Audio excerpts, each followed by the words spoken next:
this gentleman were a suspect in a shooting.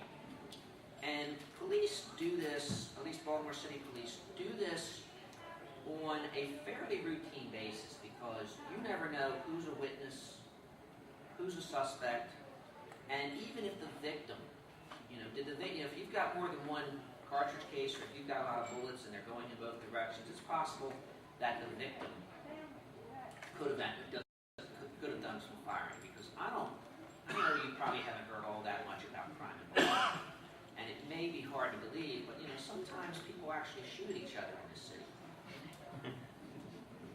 Yes, isn't it? I'm shocked. Right. Now, what we do is simply, it's an adhesive dauber set up so that the dabber itself doesn't come into contact with the sides of the jar. And it's easily removed with tweezers so that it can be put right into the scanning electron microscope without having to transfer it from one medium to another. And what we do is we just dab the area on the person's hands like this about 100 times. And we ask questions like, are you right-handed or left-handed? Because if a person says he's right-handed, they're going to test the right hand first. And we ask them what they do for a living. Not that it matters that much anymore. Not that it matters that much anymore because we're looking for a specific particle. We're looking for a particle that actually has gunpowder in it.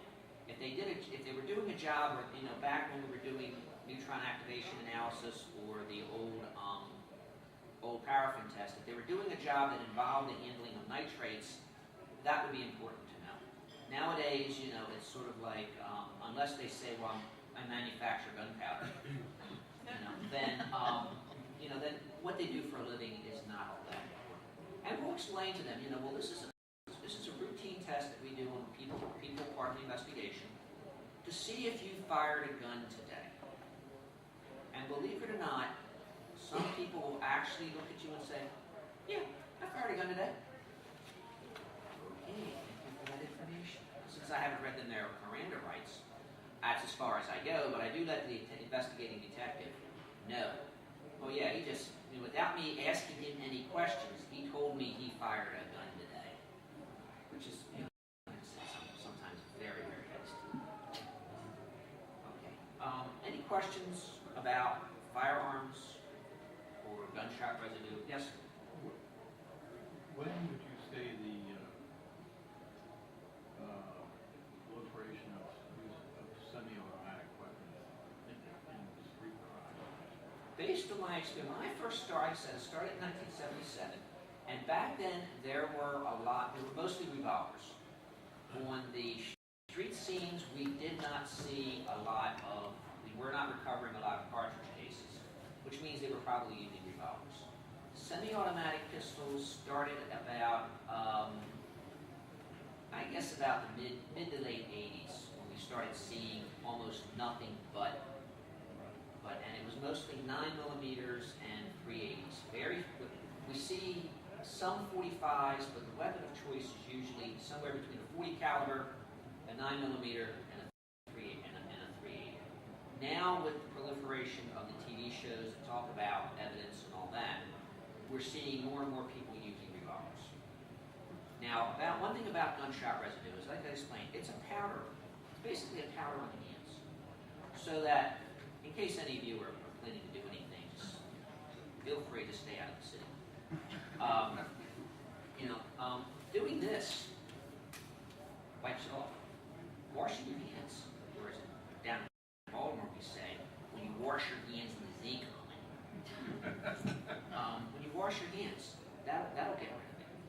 When police officers cuff people, don't bag the hands and they cuff them behind them. That gets rid of it. And we're also very conscious of the possibility, these days we're very possibility of contamination. Police officers have guns. Police officers fire guns. They fire guns in practice. Sometimes their belts, get gunshot residue on them. So what we do is, as soon as the suspect, we know we're going to bring a subject down for gunshot residue sampling, they bag their hands so that does get wiped off, it gets wiped off into the bags. And if we have to, we can always test the inside of the bags for gunshot risk. And there is a time limit. There's not a legal limit. There's no law that says you have to test a person within a certain amount of time. But there is a practical limit, which is about 3 to 4 hours. If you don't test somebody within 3 to 4 hours, chances are you're not going to find anything. So, yes.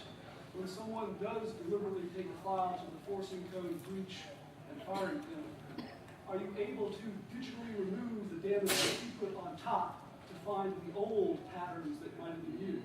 No, as far as I know, they can't do that. They can raise serial numbers. Somebody puts acid to serial numbers, but they can't. Criminals are too stupid to carry a file.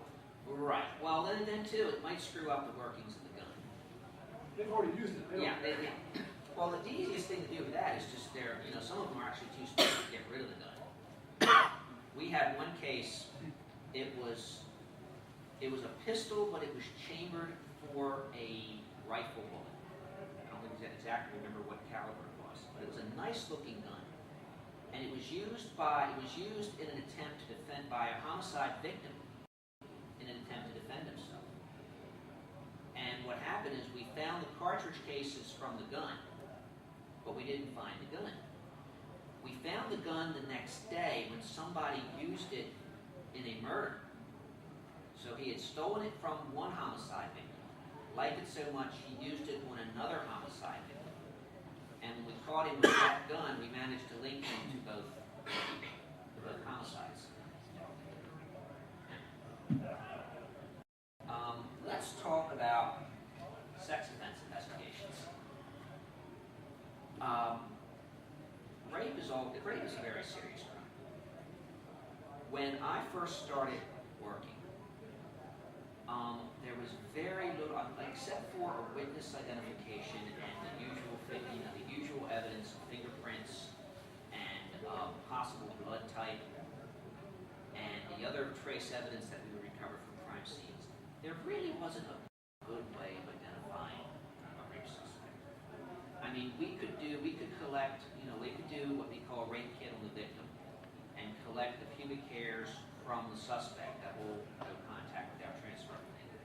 But pubic hairs of any kind are good by themselves, are good for elimination purposes. You could tell if the hair came from a white person or a black person. You could tell whether it came from a blonde or brunette or a redhead. That would eliminate people. If you know your suspect is a blonde-headed male, and you've got a black male as, if you're questioning a black male about this, you know he didn't do it because he's obviously not a blonde-headed male. But it wasn't very good for identification purposes. These days, with the advent of DNA profile, I don't like calling it DNA fingerprint, because fingerprints are something else. The advent of DNA profiling, we've got a very powerful tool, not only to incriminate suspects, but to exonerate them. When we first started doing DNA analyzing the DNA collected from rape victims, we were exonerating a lot of people who had been arrested for that crime.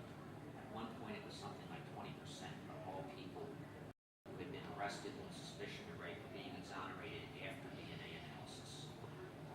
Now, if you think about that, think about all the people who were arrested prior to DNA profiling. It's kind of scary how many innocent people might have been jailed on the basis of an incorrect identification. Now, one thing about DNA, in fact, one thing about all these forensic methods is that their first uses in forensics, going back to, I think it was Japan, the missionary days, their first uses was to exonerate someone. The first forensic use of a fingerprint was by a missionary, a Scottish missionary named Henry Faults, who'd been reading about fingerprints and studying fingerprints, and he heard about